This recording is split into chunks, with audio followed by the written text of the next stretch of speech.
My partner built an empire on my recipes and then fired me right before the most important critic's visit.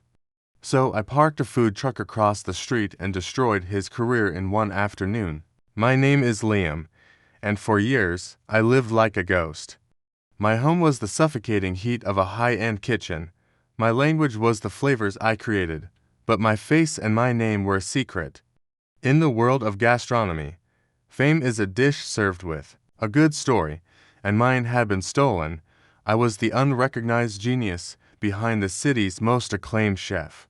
This is the story of how that man tried to erase me forever, and how I cooked my revenge, dish by dish, in front of the whole world. I met Julian 5 years ago in culinary school. I had the talent, an inheritance from my grandmother, who taught me that food was the most honest way to communicate.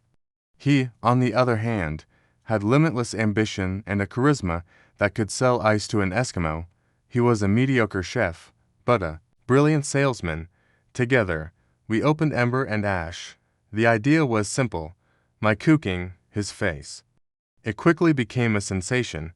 The smoked chestnut soup with truffle oil that critics called a hug in a bowl was my grandmother's recipe, perfected by me. The saffron risotto with duck confit, whose photo flooded social media, was born from a sleepless night of experimentation in my small apartment.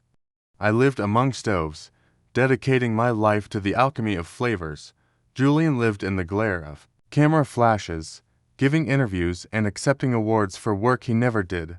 His manipulation was subtle, almost an art form. In private, he called me his secret weapon.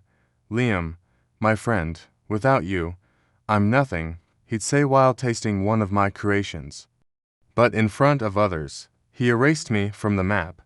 If a critic visited the kitchen, Julian would introduce me as one of my guys, a simple line cook. He paid me a pittance, justifying it as operating costs, while he arrived each day in a new sports car. I put up with it, convincing myself that true art doesn't need applause. How wrong I was. Julian's success grew exponentially. First, it was a cover story in a gourmet magazine, then an appearance on a morning TV show, and finally, the news that would change everything. Ember and Ash was nominated for the Golden Fork, the country's most prestigious culinary award. The nomination depended on one last visit from Arthur Vance, a legendary critic known as the Palate, a man whose opinion could make or break a career in a single night. A week before Vance's visit, Julian called me into his office. His smile was wider than ever. I expected a chat about the menu, a strategy. Instead, he slid an envelope across his mahogany desk. Inside was a termination letter and a miserable check. "What is this, Julian?" I asked, my voice barely a whisper. "It's a transition, Liam," he said, examining his perfectly manicured nails. "The restaurant needs to evolve, and frankly, your vision has become too small. You're a good home-style cook, but I'm aiming for the stars." The humiliation was so acidic, I could almost taste it. This is my moment. I can't have anyone in the kitchen who might create confusion about who the real talent is behind all this. I tore the check in two and left it on his desk. "I gave you a chance when you were a nobody," he said, his voice turning as cold as steel. "Don't forget it."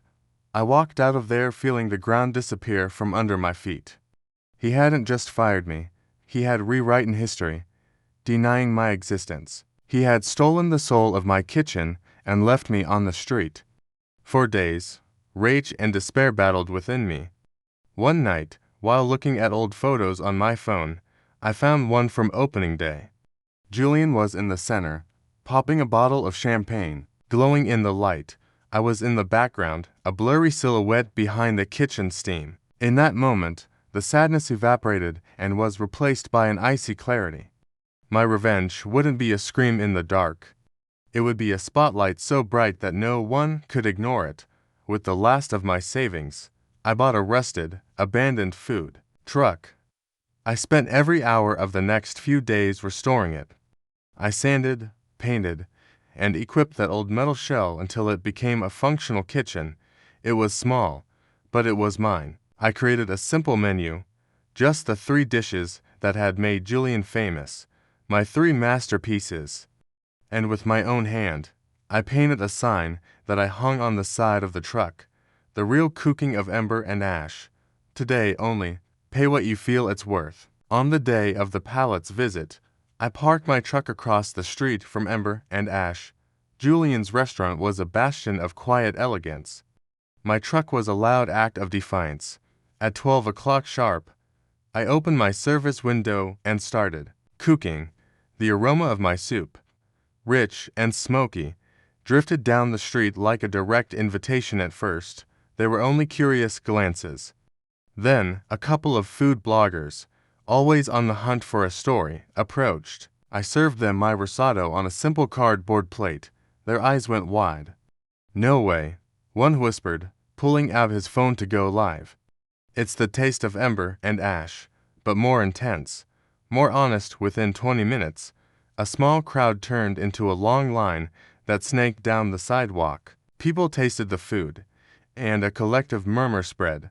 The magic wasn't in the expensive restaurant, it was Herethan. At 1 o'clock, a black sedan pulled up. Arthur Vance got out. He saw the nearly empty restaurant and then the vibrant scene surrounding my truck. With a curiosity that overrode his schedule, he walked straight towards me. Julian watched from his restaurant window, his face a mask of fury and disbelief, shouting at someone on the phone, surely trying to have me removed. "I'll try one of each," Vance said, his deep voice silencing the crowd. I served him. He observed the color, inhaled the aroma, and then took the first bite. He paused. He looked directly into my eyes and asked, "Where did you learn to balance acidity this way?" It was a question from one chef to another, an acknowledgement I had never received. From Julian, he tasted the other 2 dishes with the same silent concentration. Finally, he left a $100 bill on my counter. "This isn't a payment," he said. "It's a sign of respect." He turned and walked into Ember and Ash. His visit there lasted less than 15 minutes. The review was published the next morning. It was a masterpiece of annihilation. The headline read, "In search of the soul of Ember and Ash, I found IT in a truck." Vance not only praised my food as a revelation of authenticity, but he demolished Julian, describing his dishes as competent but lifeless echoes of a melody whose composer, clearly, was not in the building. It was a total collapse. Cancellations poured in. Investors pulled their support.